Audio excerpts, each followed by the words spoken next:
Hello and welcome to The Cutting Room. Not Jack the Ripper, it's a movie show from all the right movies. I had to think about that one. It wasn't Jack the Ripper. You got it though, you got it, right? Yeah, I got it eventually, yeah, it landed, yeah.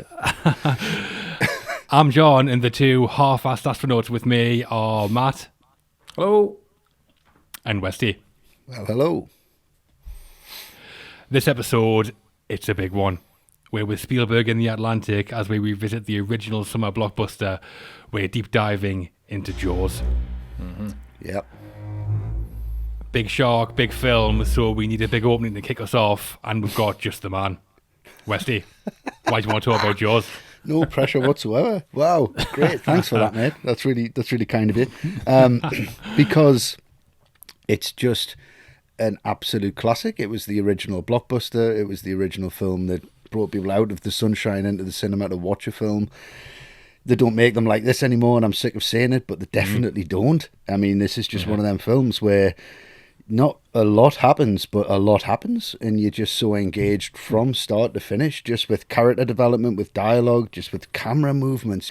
The story is so basic, but so engaging. Everything about this was just, it should not have worked, and it just worked on every single level, which is, you know, kind of what we love to talk about, you know, them kind of films from nothing to something. And I think that in a film that kind of lives with you, and this film always lives with you. Like, I was scared to jump in the swimming baths because of this. I was scared to go in the bath because of this. I was like, it was just one of them films that it just ingrains itself in you because it's so well made and so well told. And it's, I mean, this is, you know, it's cinema. So why not? Absolutely. I mean, if you look at the facts on the film, one of the most acclaimed movies ever made, critically and publicly, the first ever summer blockbuster, the highest grossing film in history at the time, a huge impact on popular culture. You can't tell me this woman was killed by falling out of a tree. The film that made Steven Spielberg a household name, loads of terrible copycats, some hilarious copycats. Jaws changed Hollywood forever. I think the question is, why wouldn't we talk about it? Well, exactly. Yeah. So Jaws created Hollywood, apart from anything else. Yeah. Exactly. So here we are. And Matt, Jaws for you? Yeah, I mean, well, I've got city hands, so, you know, why would I want to talk about this one? Counting money all your life. If only. No, I'm with you guys. This film, it barely needs an explanation or a justification, to be honest, for us talking about it. It's been embedded in popular culture since day one. Suckers. Then when you think about the incredible music, the great cast, some amazing behind-the-scenes stories, and obviously this is the film that properly gave us Spielberg. And it's also, I think it's a generational film. I don't think there'll ever be a generation that don't enjoy this and that this film doesn't work on. There's just something really primal about it that gets you. Yeah, it's just brilliant. Okay, then, welcome to Amity Island. We're bringing the cutting room treatment to Jaws.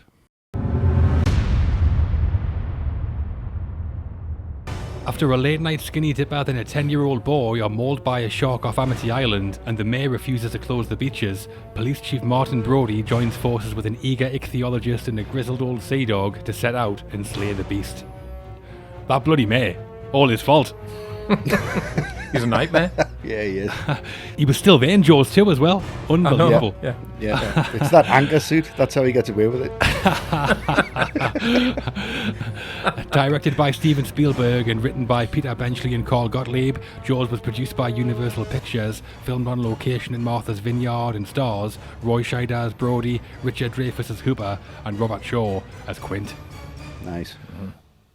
So how the cutting room works is that we analyse the movie, and in the case of Jaws, we'll each be scoring the film out of 10, but not before we talk about the direction, the writing, the cast, the crew, and our individual highlights. The head, the tail, the whole damn thing. $10,000. Excellent. To start then, we're talking the director of Jaws, some guy called Spielberg. I think I've heard of him, yeah.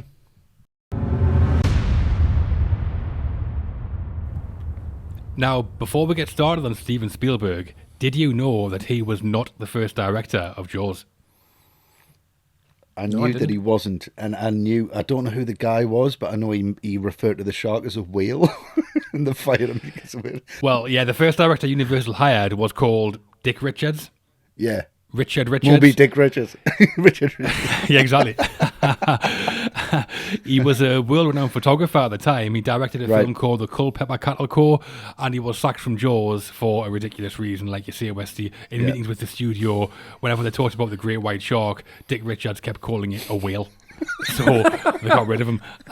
Did he direct Free Willy? Let's blame him. Yeah. Well, when he was fired, Michael Winner was considered to take over. Wow. Yikes. That was nice. Before the producers, Richard D. Zanuck and David Brown, they recommended the director of their latest film, The Sugarland Express. That was Steven Spielberg. Yeah. So Jaws was Spielberg's second feature film as director. He was only 27, and he had directed TV movies, including Duel, from which he took some learnings that he used in Jaws. And he also directed the pilot episode of Columbo, bizarrely enough. Amazing. Yeah, but Jaws was just Spielberg's second theatrical release. Does that lack of experience show? What do we think of Spielberg's direction on Jaws? Matt? I think it would be really interesting to see what Spielberg would have done with this film if it was 10 years later in his career, because I think it would be very different. Because I've always felt Jaws feels like a film made by a young director who, quite honestly, he's probably quite naive about a lot of things. And to be honest, and I don't mean this as an insult, he kind of doesn't know what he's doing in a lot of ways. I can't do it in time. Because I think if he was older, there's a lot of stuff he does here that he wouldn't do. I don't think he would shoot it out on sea. Who wants to go out to sea to make a movie about a shark? I think he would use back projection. I think he'd reuse tanks. But for me, it's that naivety that makes Jaws still stand up. Because we're going to go into the production difficulties, but so much of this film he had to work on instinct alone, not pre-planning, because so many things were going wrong, and he just had to think on his feet and think, right, okay, I've got to get around this, got to find a solution, and he does just doing that constantly. And that's why Jaws feels so fresh. It's very instinctual. And I think if you compare this to his later career, and obviously there's great films in there, of course there is, but everything in his later career feels very, very storyboarded, very planned. Yeah. Jaws never does. If it makes sense, this is Spielberg before he becomes Spielberg, I think. And that's why Jaws stands out so much. And you can tell he's young because there's this really kind of like nice Easter egg in there, because he really wanted to do a Bond film at the time, but they kept knocking him back because he was too young and inexperienced. Yeah. Shocking. So that's why when they open the Tiger Shark and that license plate falls out, it's got 007 as the license plate number. Brilliant. And if you look, it's Lovely. also a Louisiana one, which Yes. Louisiana was the setting for Live and Let Die, which had been the most recent one.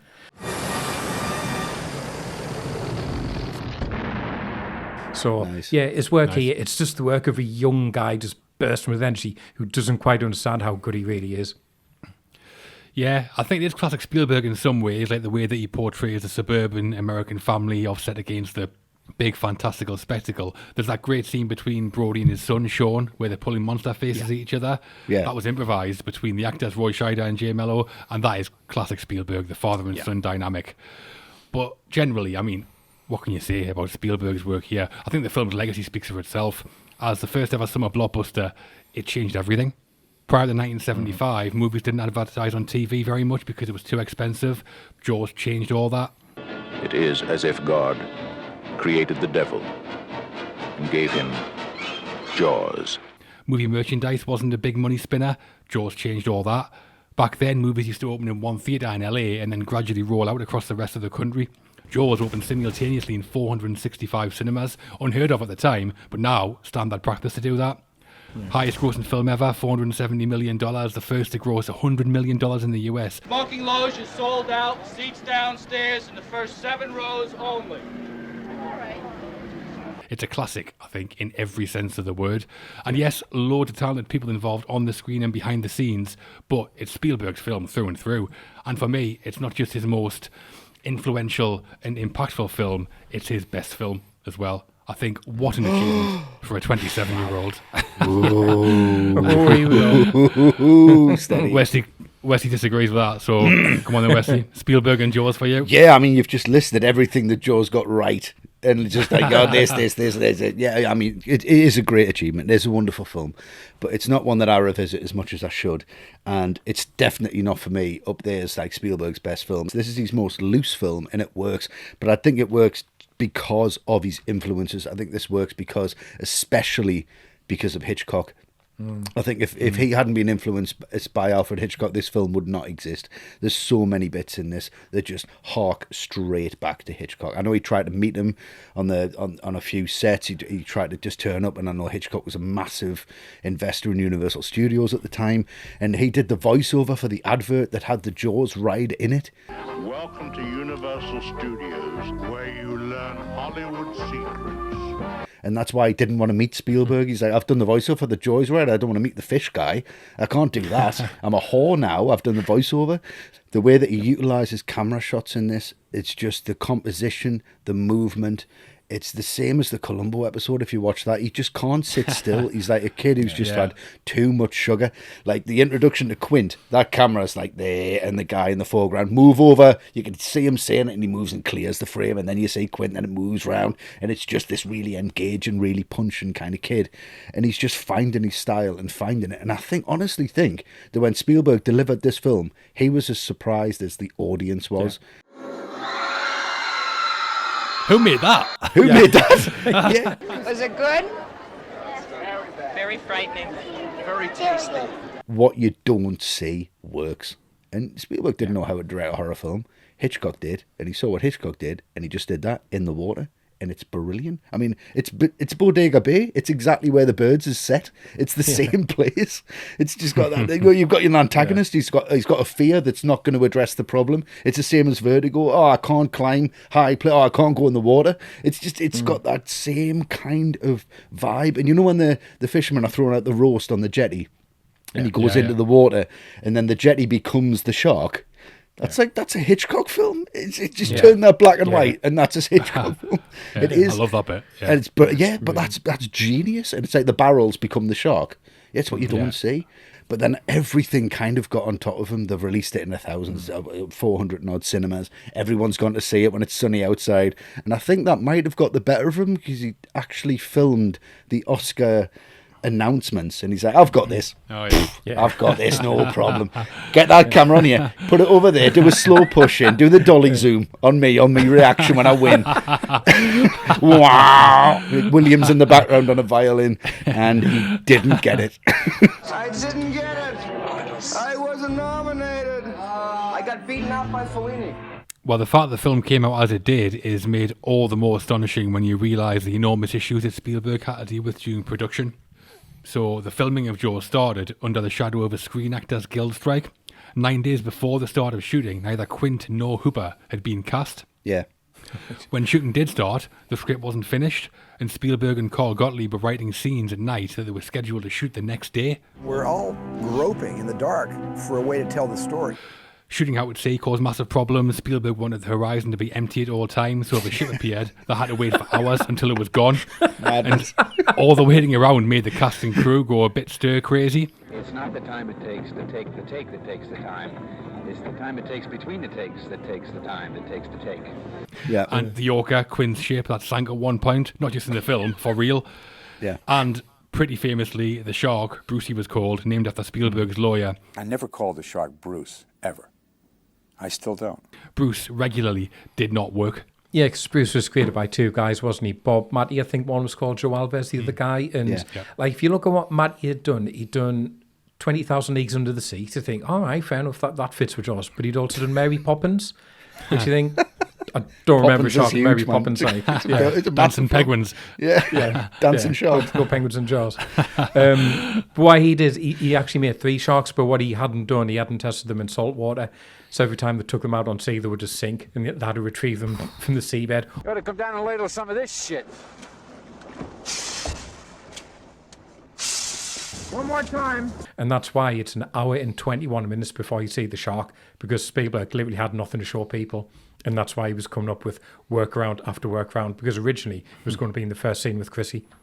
Wow, you see, that's why they put salt on the floor for the penguins to dance on in Mary Poppins, just to test it, see if the animation's going to melt. Yeah, I think seeing the shark in the first scene would have been spectacular, but it's for the best that we don't see it immediately. Yeah, of course it is. Totally, Yeah. totally. Yeah. Some people say the shark looks rubbish as well. Shark still looks fake. I think it looks pretty good, even still today. It certainly looks a lot better than the shark in Jaws 3D. Of course it does. Yeah. Everything does. And, yeah. And at least it doesn't roar like a monster, like in Jaws the Revenge. I haven't seen that. I think I refuse to see never that. forgotten. Yeah. Well, as a result of all those issues that we just mentioned there, the 65-day shooting schedule for Jaws overran to 157 days, and the budget more than doubled from $4 million to $9 million. Goodbye, I'm going back to L.A. Spielberg called Jaws the hardest production he's ever worked on. And I still have nightmares about it. The direction of Jaws, then, astonishing when you consider Spielberg's young age, astonishing when you consider the issues that he had to overcome, and one of his best films. One of his best films, but you've got to appreciate Spielberg's influence. So if you want to be a filmmaker, watch lots of films, and you'll pull that out the bag like he did here. That's the end of part 1 for Jaws. Please come back for part 2, where we're talking the writing, the cast, and the crew on Steven Spielberg's classic.